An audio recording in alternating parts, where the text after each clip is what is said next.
evening, sisters and brothers, friends and allies, and community activists. First thing I want to do is thank my good friend and my brother, Jim Howe, for his diligent efforts in setting up these public forums, for keeping us focused on educating Central Floridians on the Trans-Pacific Partnership developments. I also want to thank his international union, the Communication Workers of America, an affiliate of the AFL-CIO, and their partner in this effort, the Sierra Club, for keeping this issue active on the national stage. And thank you to CWA Local 3108 for the use of your hall. Thank you again for inviting me to speak. And I tried to keep it under 5 minutes, but I'm sorry, I couldn't do that. So we're going out this summer. I had a little trouble with it. America and the world need a new approach to trade and globalization. It's time we stop negotiating trade deals that promote corporate power at the expense of working people. We don't need another NAFTA. We especially don't need a NAFTA on steroids. And that's what some are calling the Trans-Pacific Partnership Free Trade Agreement.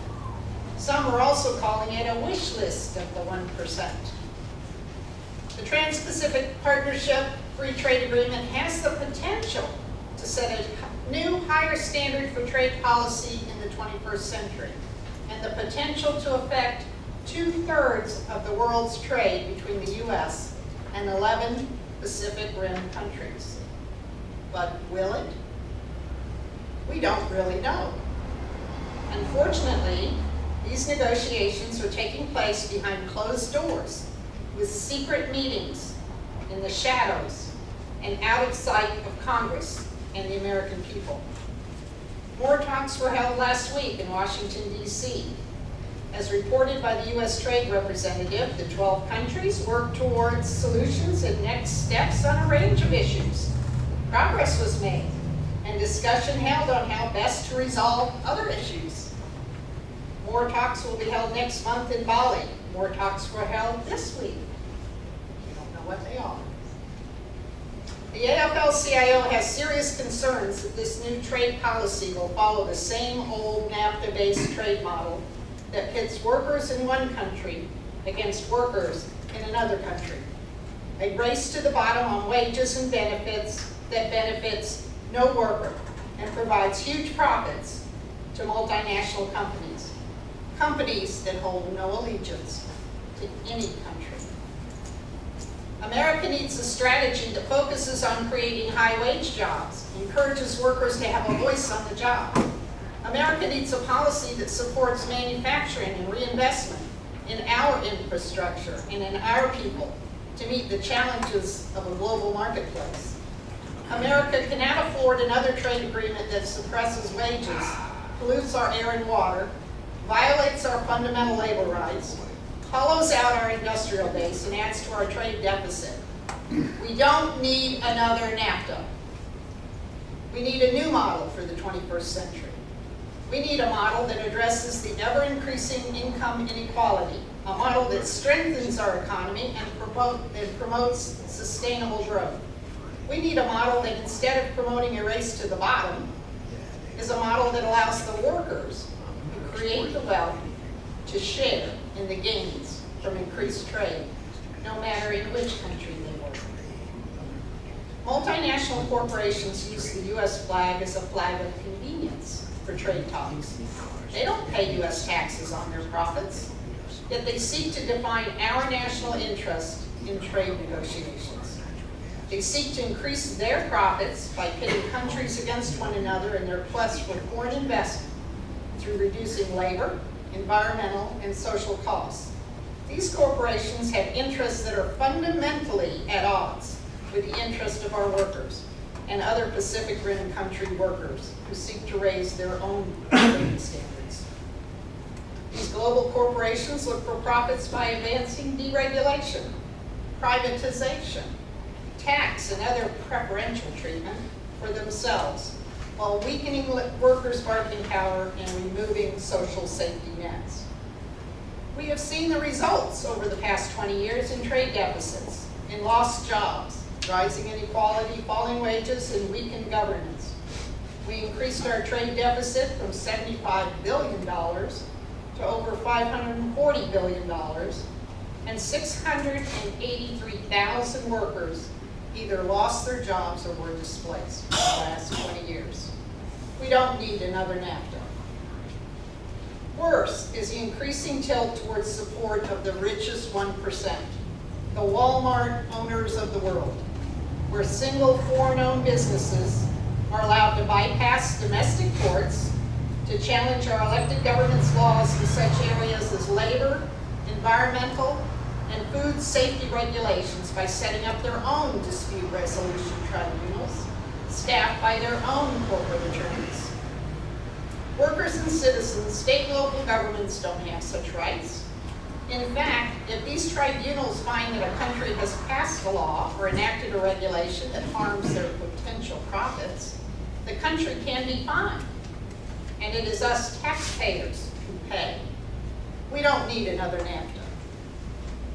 For years, we have endured failed trade policies that have left American workers unemployed or underemployed, financially insecure, and demoralized, as our American dream has crashed into a nightmare of hunting for work, falling wages, trying to pay bills, and maintain some semblance of a family in our crashed economy.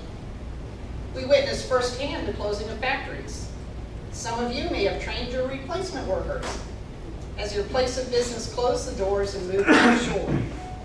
Some of you may have felt resentful about those workers overseas taking your job. But know this, those workers are also victims, just as American workers left behind are victims. As with all trade agreements, the rules matter. We demand agreements beneficial for all workers, Asian, Indian, Canadian, South American, and North American workers. Agreements must not serve as vehicles to deregulate economies, reduce environmental protections, or working families of all countries will be the ones who pay the price. We don't need another NAFTA. Any new trade agreements must provide jobs and opportunities for workers, not just increase profits for global corporations and their shareholders. New trade agreements must help U.S. businesses export goods, not make it easier to outsource jobs. New trade agreements must provide protection for all workers, not just legal remedies to bypass courts and sue governments if our laws and regulations interfere with them making a bigger profit.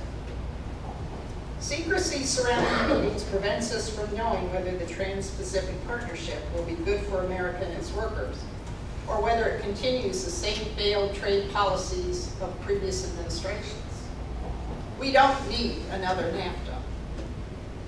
Our concerns are really about basic worker rights, rights we as Americans believe are core to protecting all workers. Organized labor believes that all workers have a right to free association, the right to join other workers and bargain collectively for wages and decent working conditions. Organized labor believes that children also have human rights. Children lack the power, knowledge, and the legal right to protect their own interests. They must be protected from exploitation. Workers have a right to go to work in a safe environment, and their families have a right not to worry that their loved ones may not return home after work. Organized labor believes that discrimination at work denies opportunities for all workers to contribute to their communities. Equality means that all individuals, boys and girls, have an equal opportunity to obtain a quality education and to develop the knowledge and skills to pursue their own economic security at work. Organized labor believes that workers must be free to choose who they will work for and what work they will perform in exchange for fair wages. Forced labor in any form cannot and will not be tolerated. These are core labor rights principles. If the Trans-Pacific Partnership Agreement falls short on these core labor principles, we will not support it.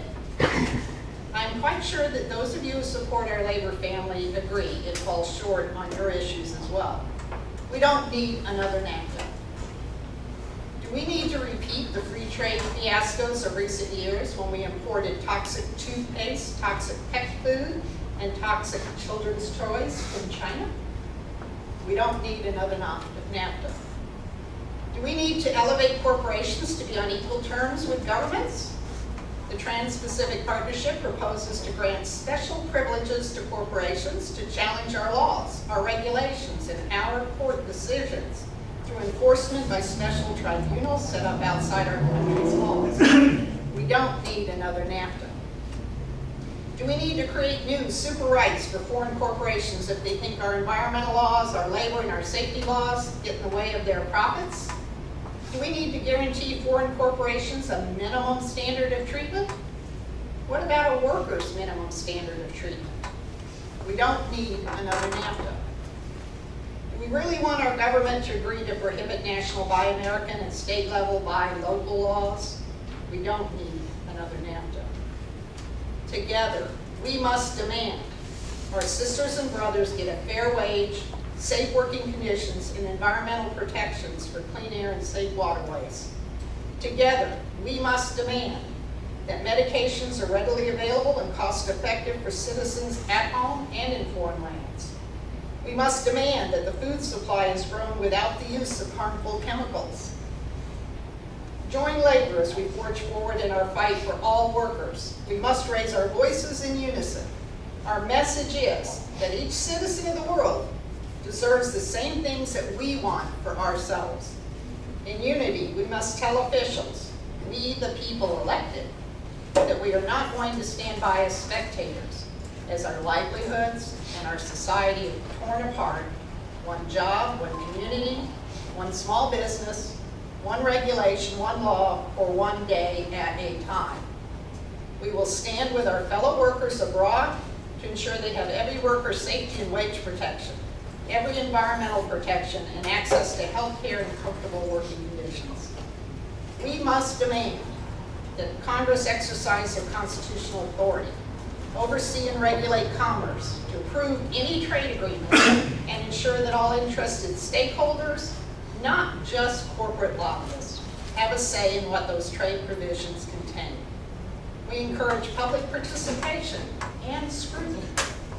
We don't support fast-track authority with its up or down vote and no debate. We need to remind Congress, we the people elected, that we need jobs at home, in this country, not free trade agreements abroad. What are we reminding them of? We don't need another NAFTA. Thank you again for listening, and thank you, Brother Jim, for inviting me. I hope to have a little video of the Trans-Pacific Partnership. We're still working on that. That's what all